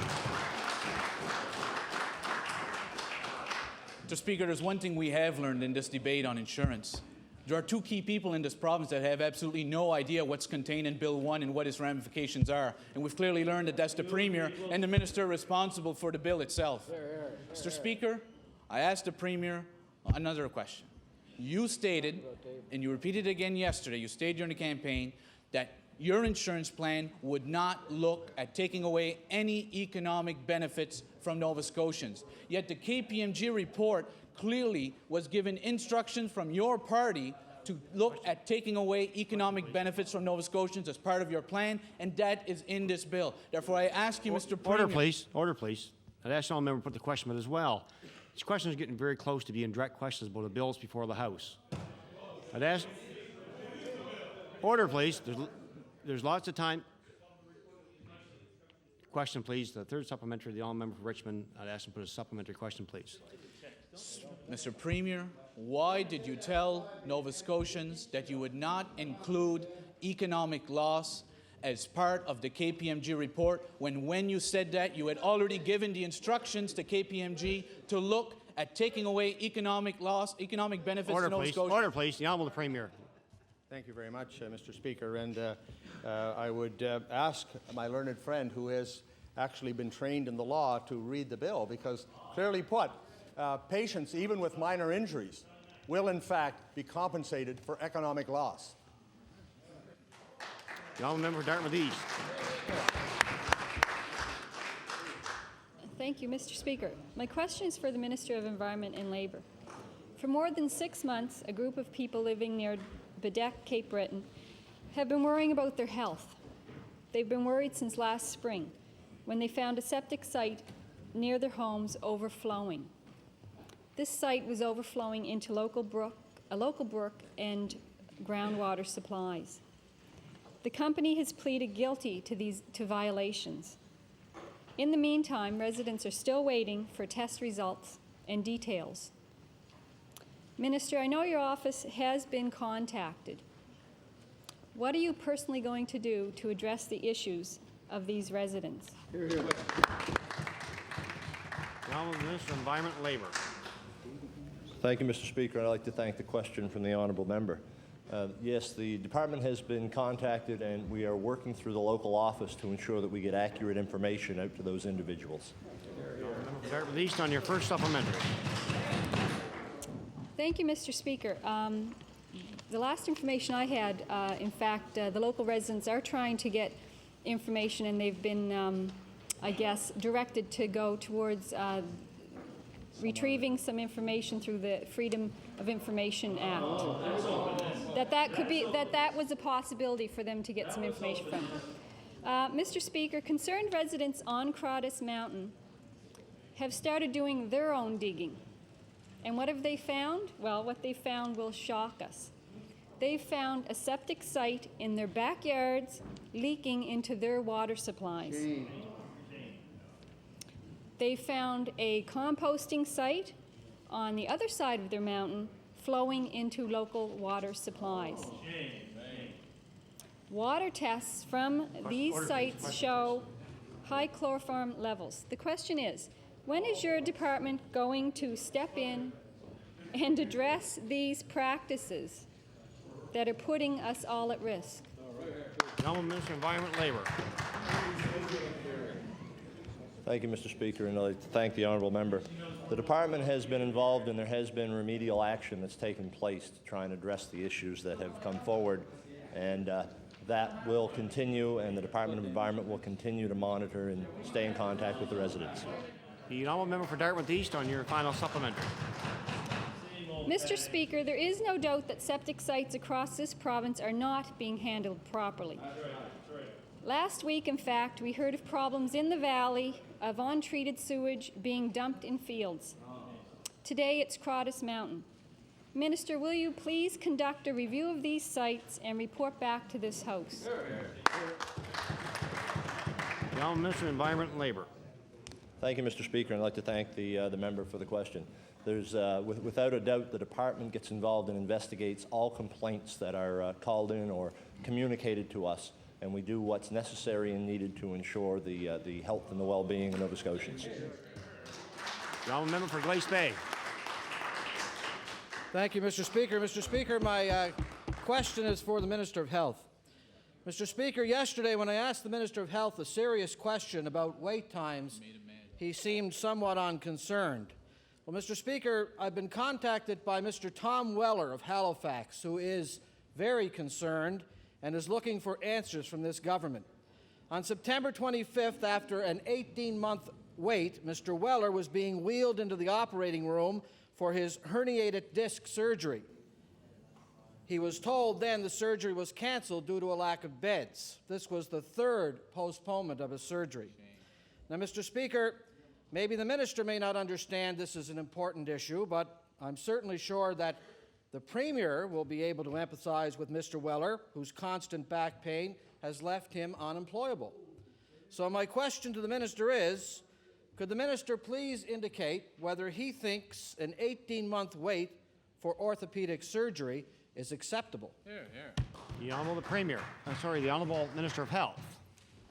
Thank you very much, Mr. Speaker, and I thank the honourable member for the question. We're obviously very concerned about any waits for surgeries, and I can tell the honourable member that we are actively addressing the issue of wait times, and it is a very high priority with our department and with the District Health Authority.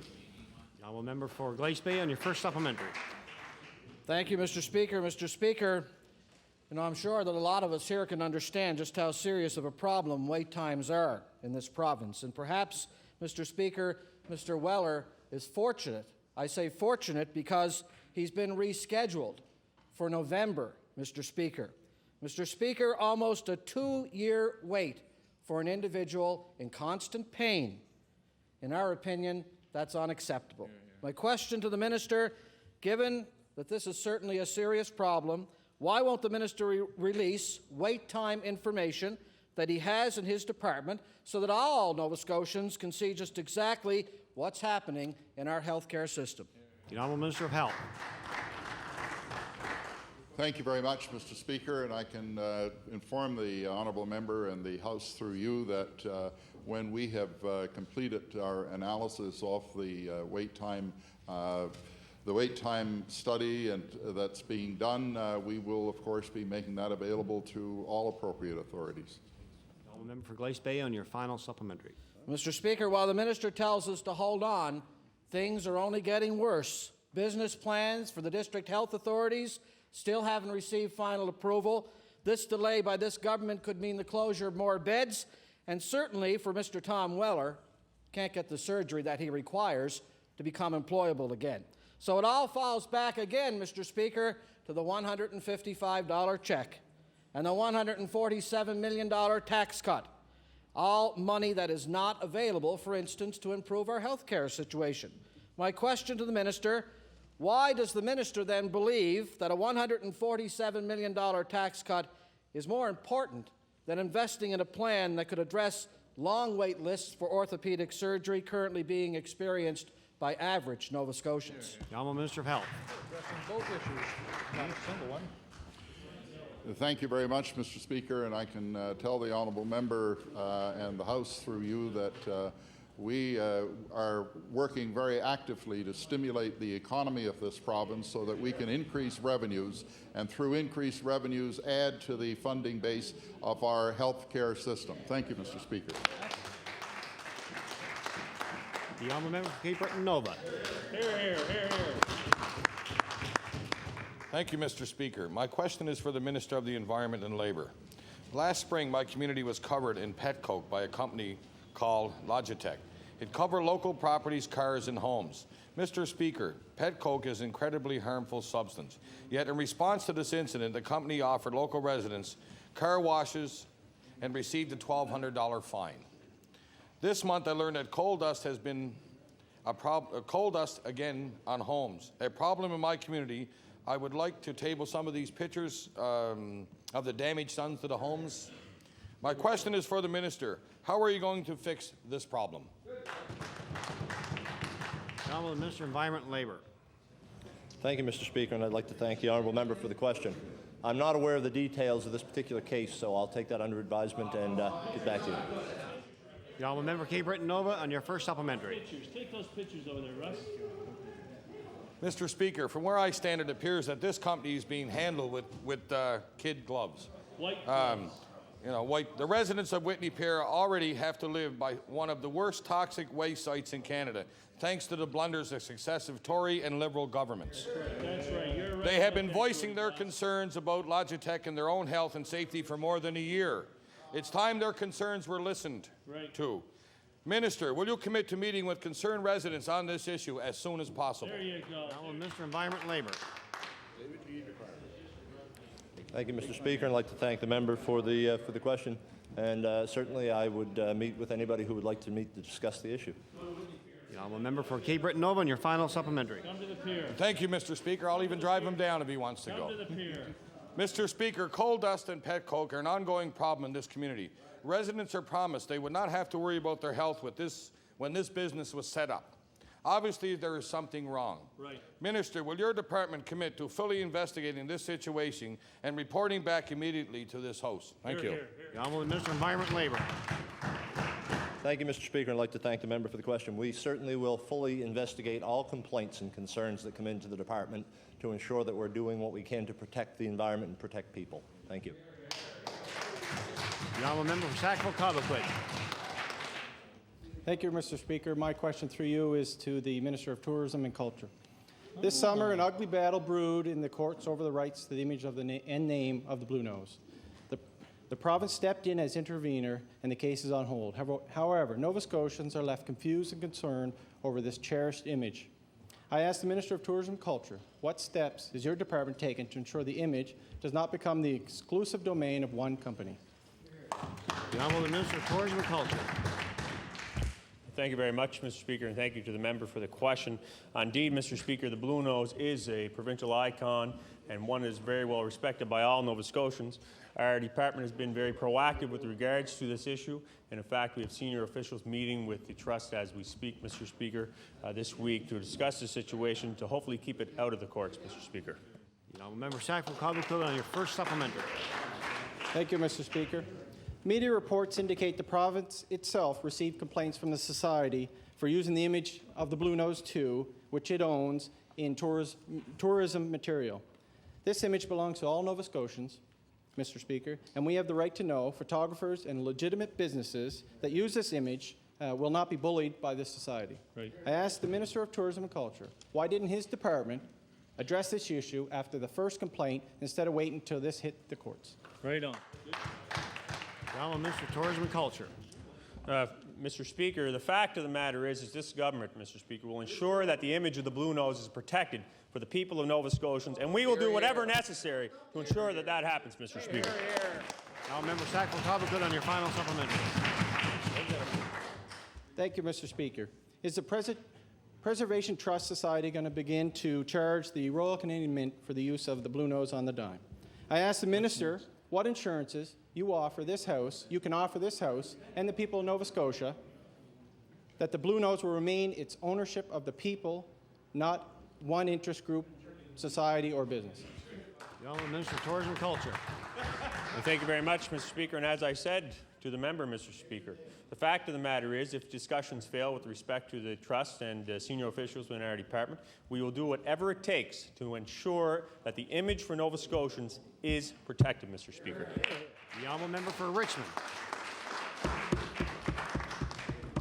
Mr. Speaker, once again, Nova Scotia's confidence in this government's ability to deal with the offshore has once again been shaken with decision by just another offshore company to send its business for a great part outside of this province.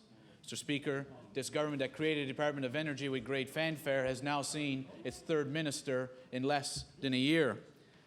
Speaker, the minister now laments federal regulations, the same laments we heard from the previous ministers in that department, and Nova Scotians are left wondering how could these regulations once again be allowed to send work outside this province. My question, therefore, to the minister: why has your government waited so long to deal with federal regulations which are hampering the ability for Nova Scotians to get contracts and offshore work here in this province? Minister of Energy.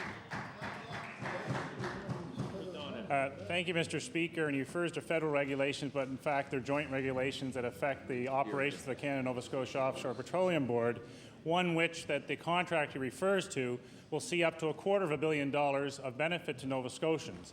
However, an all-inclusive contract process is not deemed appropriate for development, and we're working to do that, and I spoke with Minister Dhaliwal today as we move forward to ensure that regulatory process is improved. The Honourable Member for Richmond on your first supplementary. Mr. Speaker, this contractual process started over a year ago. This is not something that started overnight. It's not something this minister learned of just a few days ago. Over a year that this government has had to make the necessary changes to both the provincial and the federal regulations needed to make sure Nova Scotians see more of their offshore.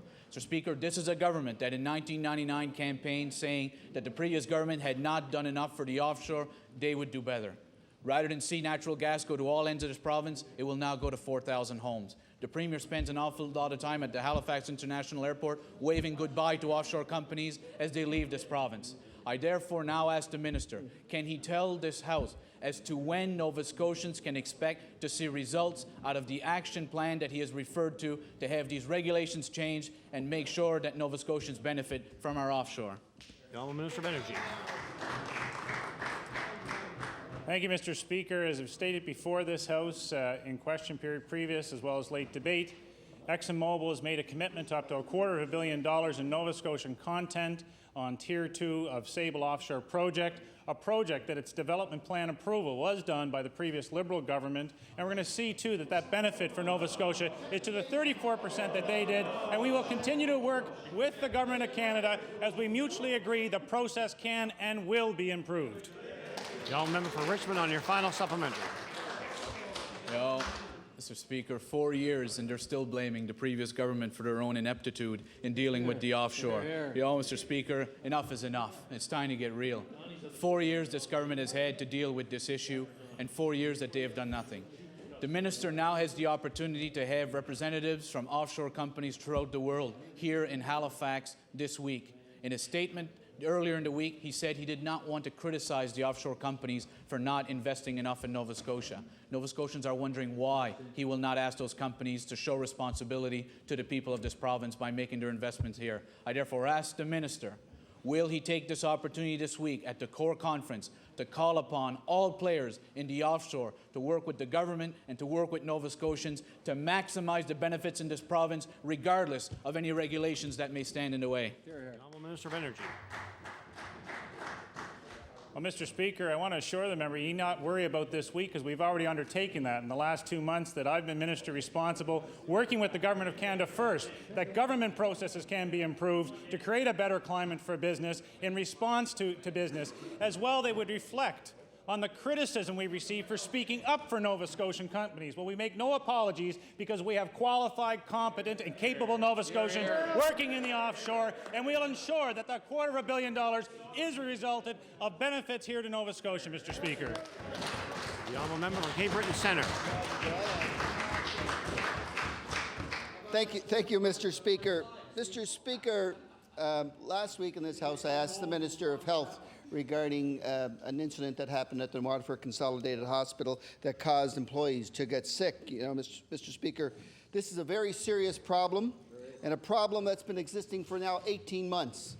So I want to ask the Minister of Environment and Labour, what did your department do to investigate this workplace illness? The Honourable Minister of Environment and Labour. Thank you, Mr. Speaker. I'd like to thank the member for the question. I'm trying to remember. I'm not sure of all the details over the inspection issue, but I will get back to you with what we've done. Member Cape Breton Centre on your first supplementary. Mr. Speaker, those type of answers are fast becoming the norm from that minister, Mr. Speaker, it's fast becoming unacceptable. Now I hear oohs and ahs from the other side, Mr. Speaker. What we're talking about is workers in a healthcare facility. So you not only have to worry about the workers, but you have to worry about the sick people within that building. And answers like that, quite honestly, no matter if you're a new minister or a minister who's been around for a while, are inadequate when we talk about worker and patient safety. So I ask once again, what substantially has been done regarding investigation around this incident at the Waterford Consolidated Hospital? What did you do? The Honourable Minister of Environment and Labour. Thank you, Mr. Speaker. I'd like to thank the member. I'm sure if there was a complaint made to the department that it was investigated fully. The honourable member Cape Breton Centre on your final supplementary. Well, Mr. Speaker, the minister last week told me, he was listening to his colleague from the Minister of Health last week, the minister clearly said they investigated, so obviously that you people are not talking or whatever, or that the people that work in and around hospitals in the Waterford, their health and safety isn't important to you. I hope I'm wrong, Mr. Speaker. I hope I'm wrong. Mr. Speaker, but this opens a whole other question, Mr. Speaker, because with this illness happening in there, it causes a couple of things. One, not the least of which, is people that will not want to work in that system and will compromise the general operation and probably drive workers that are there, including emergency service